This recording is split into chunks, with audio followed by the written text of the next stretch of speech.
Welcome to another live Lunch and Learn on Monday, the 3rd of March, 2025.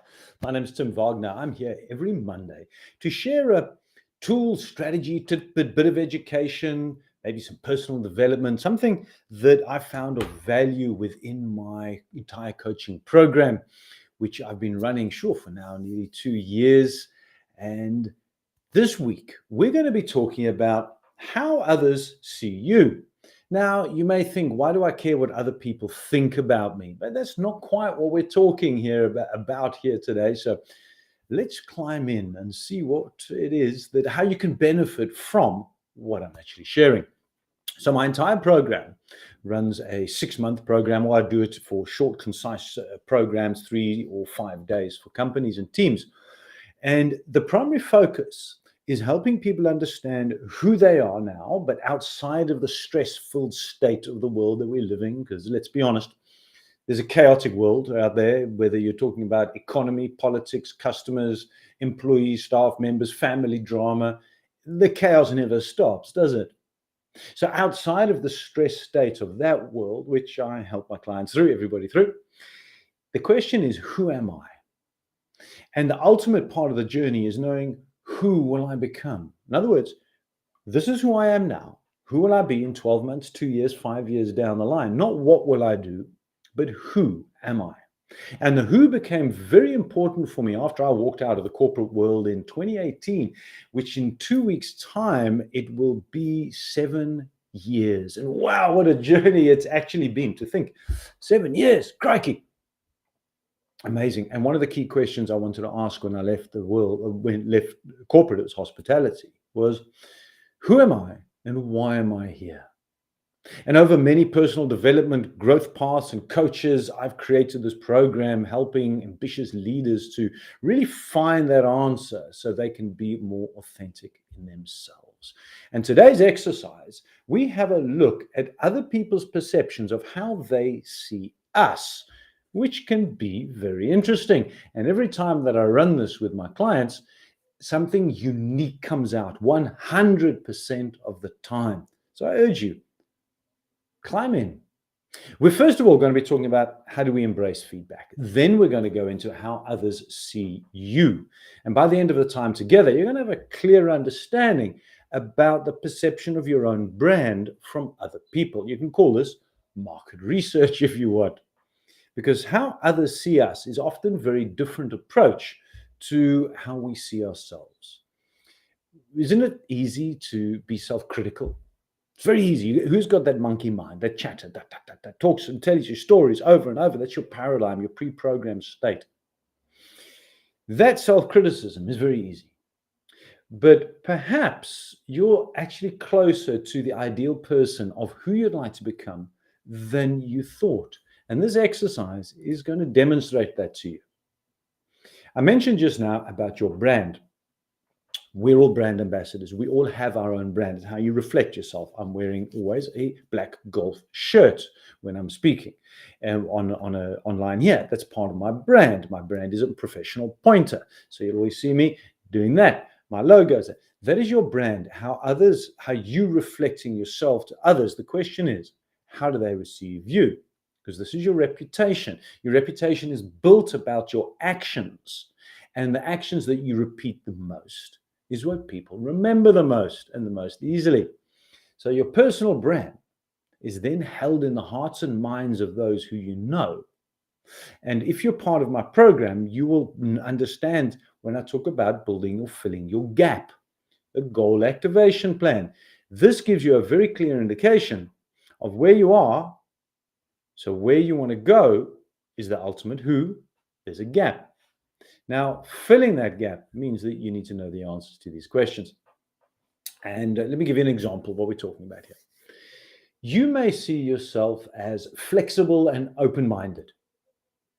Perhaps those around you see you as indecisive and wishy-washy.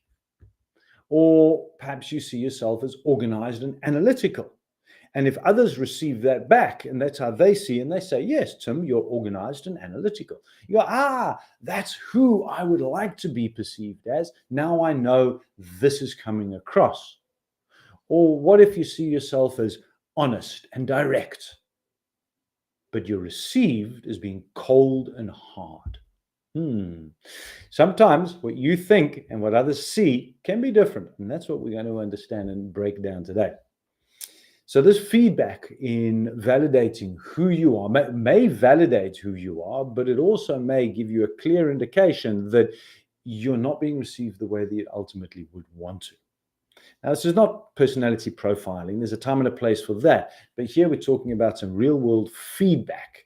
And you're going to be asking friends and family and colleagues of yours what they think. I'm going to give you that shortly.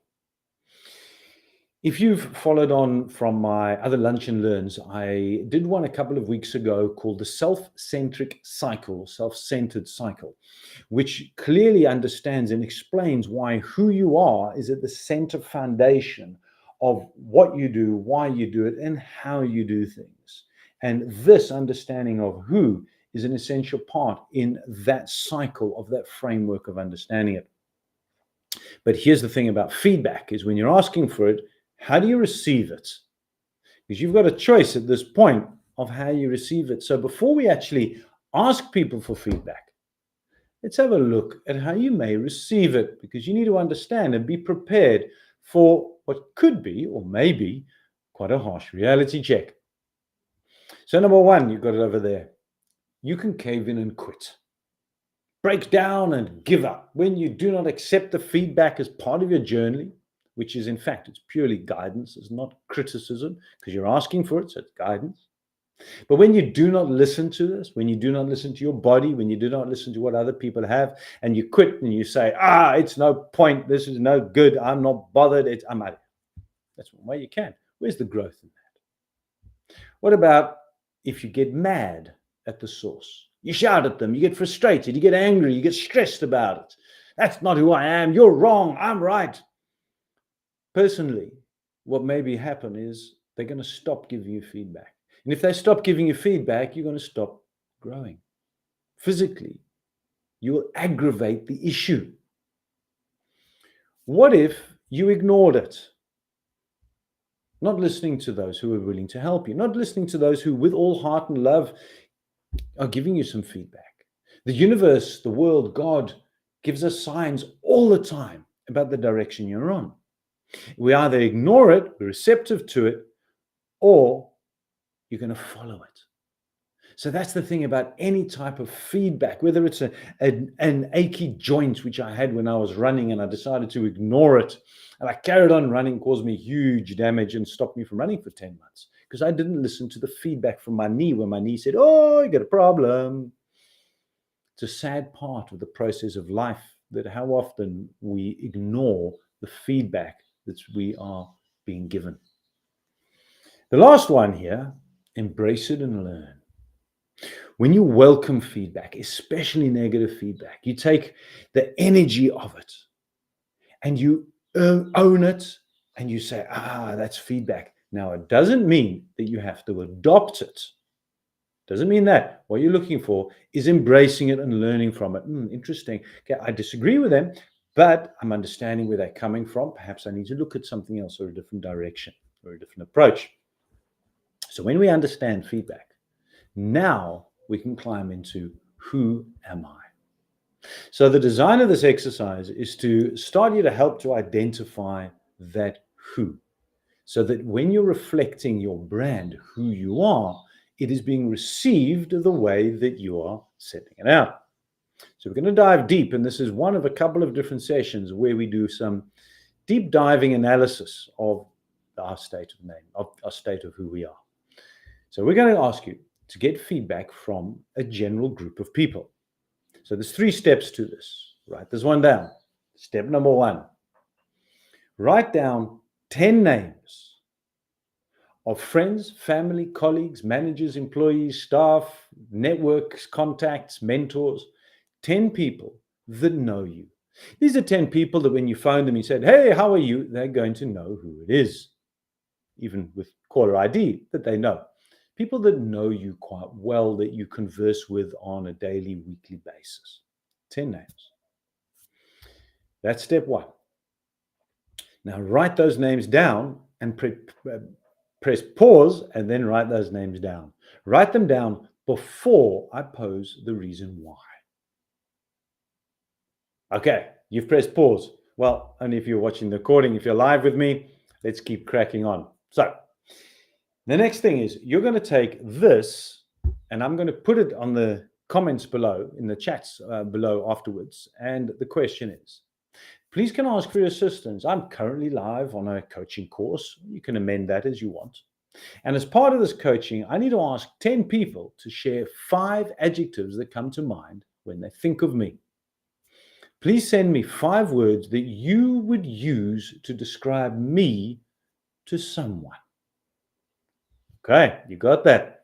And as I said, I'll put it down there so you can copy and paste it on WhatsApp. Send it out to those. You're going to record the information that comes. Now, you're not here to analyze the information. You're here to receive it as a learning tool. It's become quite interesting over the years that I've discovered through my clients, and also when I went and did this myself for the first time many, many years ago, is I was humbled and honored by the people that replied, and I was surprised by some who didn't. Now, you can read into it if you want, but that's not the point of the exercise. Some people will, some people won't. You're looking for receiving a minimum of 6 responses. So if you haven't got 6 back, send it out to a few more people so that you've got at least a reception of it. This document here, you can either write your own or you can download the PDF of it on my free community, the Pathfinders community. What you're going to do is, as people reply, remember we're looking for a word. So if they send you a sentence, just pick the 5 adjectives from it. Okay? Start with person 1 and write those 5 words. Then person 2, 5 words, and so on and so on. And then what you want to do afterwards is, once you've received all of this, you're going to identify the top 5 most frequently used adjectives. So you'll start at point person 1, word 1. Let's say that word is honest. You're going to cross out honest. You're going to then go to person 2 and have a look at a similar word to honest. Maybe they say credible, and you think credible and honest, I can match those together. Cross out credible. So that'll be 2. Then keep going through to look for a word similar to honest and credible through all 6 or 10, how many responses you get. Write that word down on a piece of paper with the amount of times that word came up. Then you go to word number 2 on person 1 and do the same thing until you've crossed out all of the adjectives. The top 3 words are the most frequently used ones, which gives you a strong indication of your brand and how others perceive you. Now, if you've not done this before, you're thinking, I don't really know. I don't think they're going to say much. I'm not too sure. I promise you, do the exercise and you will be surprised, enthralled, excited. I'm not too sure. Humbled, scared, worried, whatever it is, it's feedback. Here's a bonus question for you, a bonus question. Now, maybe not, you're going to want to use this. Oops, here's the bonus question. How do you see me limiting myself? How do you see me limiting myself? So if they reply, drop that as a bonus. Again, can be quite eye-opening. So who you are is a reflection of your brand. It's how others perceive you. And it's a learning tool in your journey of personal development and growth. Now, next week, I'm going to introduce you to an exercise that I call bridging the gap. The gap is your goal activation plan. And the feedback you receive from this exercise, we're going to plug that in to start helping you identify which are your core skills, mindsets, habits, knowledge, information that you need that is perhaps missing. That's where bridging the gap comes from. So I love sharing with you. Thank you very much for joining me. Please comment and like and subscribe as well to more. But the other part is, if you've enjoyed this and would like to say, well, what else has Tim got? You'll find it all available in my free Pathfinders community. There's a free community where I pile a lot of information, all my personal development, stress release, breath work, all the lunch and learns. I think there's 25 of them or so on there now, maybe even more. Climb in, have a look, find out what else is available. I'm here to help serve you. Reach out to me and I'm happy for a conversation. Until next week's Monday, until next week, Monday's live lunch and learn. Have an awesome week further. Ciao for now.